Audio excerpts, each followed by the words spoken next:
नमस्कार, बहुत स्वागत है आपका। आप देख रहे हैं ग्रांड ज्योतिष सीक्रेट। धनु राशिफल 2022 से 2025। शनिदेव आपके जीवन में क्या कुछ बड़ा बदलाव लेकर आने वाले हैं, आइए जानते हैं विस्तार से।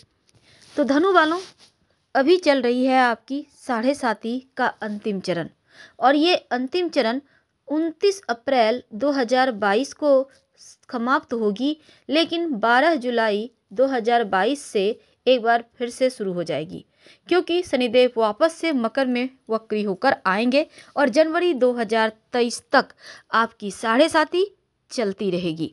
तो साढ़े साती का प्रभाव यकीनन थोड़ा निगेटिवपन में कम देगा, लेकिन फिर भी आइए जानते हैं विस्तार से कि क्या होगा, कैसे चीज़ों से आप बाहर निकल पाएंगे।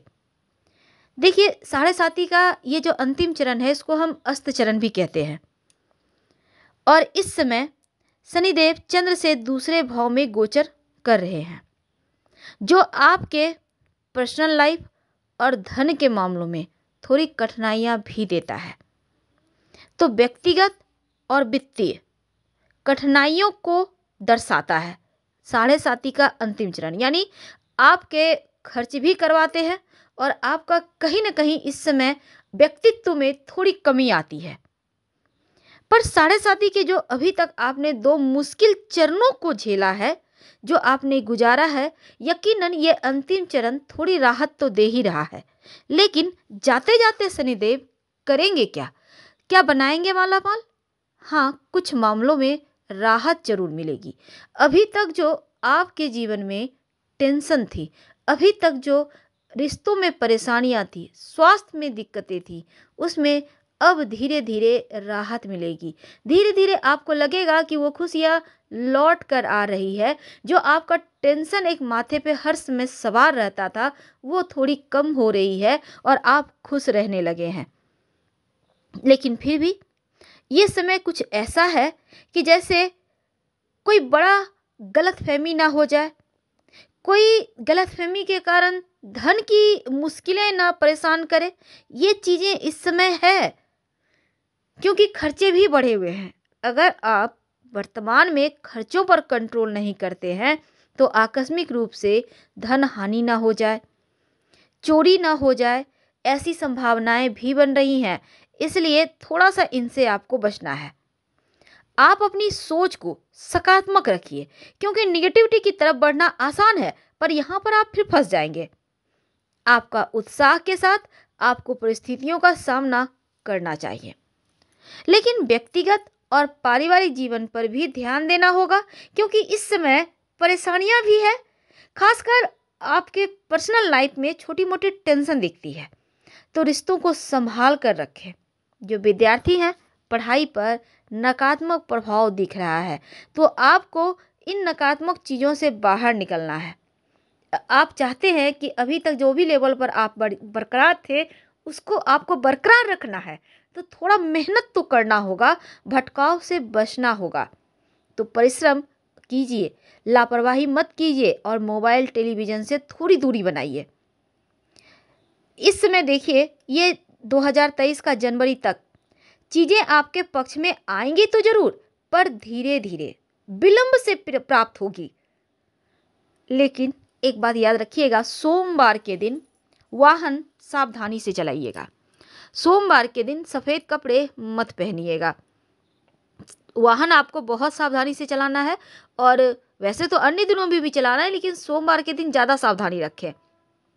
इस समय चूंकि खतरे को भी दर्शा रहा है, और आप देवगुरु बृहस्पति की राशि हैं, तो मांस, मदिरा, अल्कोहल, इनसे जितना दूर रहेंगे उतना ही अच्छा है, क्योंकि ये चीज़ें कहीं ना कहीं शनिदेव को भी अप्रसन्न करेगा और देवगुरु बृहस्पति को भी।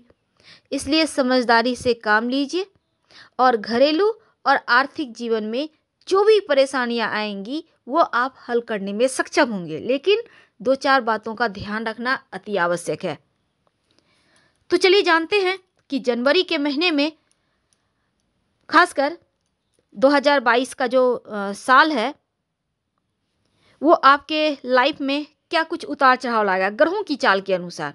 देखिए, जनवरी में क्या होगा कि बुध शनि मकर में, आपके धन भाव में, सूर्य शुक्र आपके लग्न में, गुरु आपके तीसरे भाव में और राहु छठे भाव में, मंगल केतु चंद्रमा आपके 12वें भाव में। यानी साल की शुरुआत में ग्रहों की चाल कुछ ऐसी बनी है कि आपसे प्रॉपर्टी खरीदवाएगा, लेकिन थोड़ा सावधानी भी रखना होगा।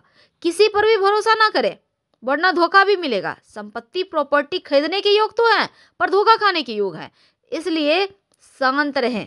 अगर कोई काम करना है, बड़ा फैसला लेना है, तो अपनों की सलाह से लें। फरवरी के महीने में शुक्र मंगल आपके लग्न में, बुध शनि सूर्य चंद्रमा 4 ग्रह आपके धन भाव में और गुरु आपके तीसरे भाव में, राहु छठे भाव में, केतु 12वें भाव में। इस महीने में संपत्ति प्रॉपर्टी का लाभ तो है, संतान सुख प्राप्त होने की प्रबल संभावना है, तो संतान प्राप्ति के योग बनेंगे। मार्च का जो महीना है, शनि शुक्र बुध चंद्रमा और मंगल आपके दूसरे भाव में बैठे हैं, सूर्य गुरु तीसरे भाव में, तो यकीनन आपकी योजनाओं को सफलता देगा। राज पक्ष से लाभ होगा, संपत्ति प्रॉपर्टी के लिए बहुत अच्छा है, धन आएगा। और जो अप्रैल का महीना है, थोड़ा से माता पिता के स्वास्थ्य में परेशानी है, लेकिन घर परिवार में शुभ मंगल कार्य भी होंगे, संतान का सुख प्राप्त होने का भी प्रबल संभावना रहेगा। मई के महीने में आप कहीं पैसे ठीक इन्वेस्ट मत कीजिएगा, हालांकि संतान प्राप्ति के योग हैं, संतान से सुख मिलेगा। और इस समय सबसे बड़ी बात यह है कि प्रॉपर्टी का लाभ होगा, धन आएगा। जो जून का महीना है, आपकी योग्यता के अनुसार आपको जॉब जरूर मिलेंगे और बेकार के विवाद वगैरह में मत पड़िएगा, किसी को उधार मत दीजिएगा। जुलाई के महीने में संपत्ति प्रॉपर्टी बढ़ेगा, वाहन खरीद सकते हैं, लेकिन मशीनरी चीज़ों से थोड़ा नुकसान होगा, संभल के। और इस समय छोटी मोटे धन को लेकर लेन देन में समस्या है, तो थोड़ा सावधानी रखें। जो अगस्त का महीना है, थोड़ी सी परेशानी है, बेवजह का टेंशन है, हालांकि संतान से सपोर्ट मिलेगा, भाग्य का साथ मिलेगा, संतान प्राप्ति के योग है। और सितंबर के महीने में परिवार के साथ अच्छा वक्त गुजरेगा, आपका वर्चस्व बढ़ा रहेगा और विदेश जाने की भी योग बनेंगे। अक्टूबर का महीना आपके लिए उत्तम है, परिवार का साथ मिलेगा, संतान का सपोर्ट है और उपहार मान सम्मान मिलेगा। नवंबर का जो महीना है, सुखद यात्रा के योग बनेंगे और मित्रों का अपनों का सपोर्ट मिलेगा। दिसंबर के महीने में अटके हुए कार्य फिर से आगे बढ़ जाएंगे, विवादित मामलों में आपको विजयश्री प्राप्त होगी। आइए जानते हैं 2022 से 2025 तक जो शनिदेव हैं, आप धनु वालों के जीवन में क्या कुछ देकर जाएंगे। तो धनु वालों, शनिदेव शुरुआत में भले ही आपके धन भाव में है, मकर राशि में, तो जब वो मकर राशि में रहेंगे, उतरती भी 7.5 है, हालांकि धन के मामलों में लाभ तो देंगे, लंबी दूरी की यात्रा भी करवाएंगे, आपके इनकम भी बढ़ेंगे, आप बचत कर पाएंगे और कई ऐसे मौके मिलेंगे जो आपको विदेश जाना जैसी चीज़ें भी होंगी। हालांकि यदि आप किसी प्रॉपर्टी संपत्ति में इन्वेस्ट करना चाहते हैं तो भी पॉजिटिव रिजल्ट है, अपनों का सपोर्ट मिलेगा, माँ के साथ रिश्ते बेहतर होंगे।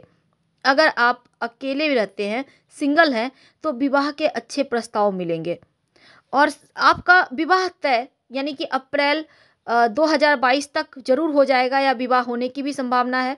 धर्म कार्य करते नजर आएंगे, लेकिन जैसे ही शनिदेव का राशि परिवर्तन होगा, यानी कि वो कुंभ राशि में आएंगे, तो आप धार्मिक कार्यों में भाग लेंगे।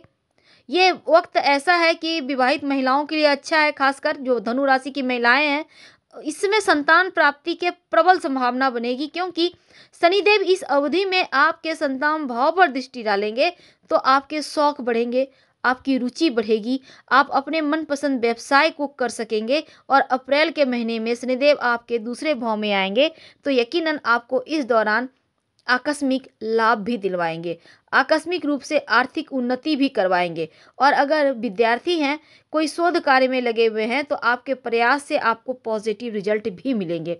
तो 2025 तक जब वो कुंभ में रहेंगे, तो जीवन में बहुत सारे पॉजिटिव बदलाव होंगे। इसके लिए आप अभी से तैयार रहें, लेकिन कर्म फलदाता है, कर्मों के ही फल देते हैं।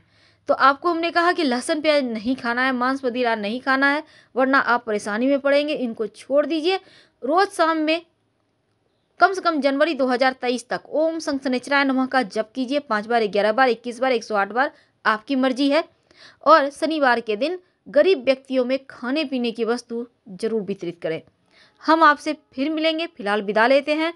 जानकारी अच्छी लगे तो लाइक कर सब्सक्राइब जरूर करें और आपके कमेंट्स का भी इंतजार रहेगा। लेकिन उसके पहले कि हम आपसे विदा लें, एक जरूरी सूचना, हमने अपना नया वेबसाइट लॉन्च किया है grantdharmasannmar.com। आप गूगल सर्च कर सकते हैं। वैसे वेबसाइट का लिंक आपको कमेंट बॉक्स में और डिस्क्रिप्शन में मिल जाएगा। इस वेबसाइट में हमने ज्योतिष से संबंधित तमाम चीज़ों को रखा है। आपका राशिफल, ग्रह नक्षत्र के राशि परिवर्तन, वास्तुशास्त्र, अंक ज्योतिष, पूजा पाठ, तमाम चीज़ों के लिए एक बार जरूर आइए। फिर मिलेंगे, धन्यवाद।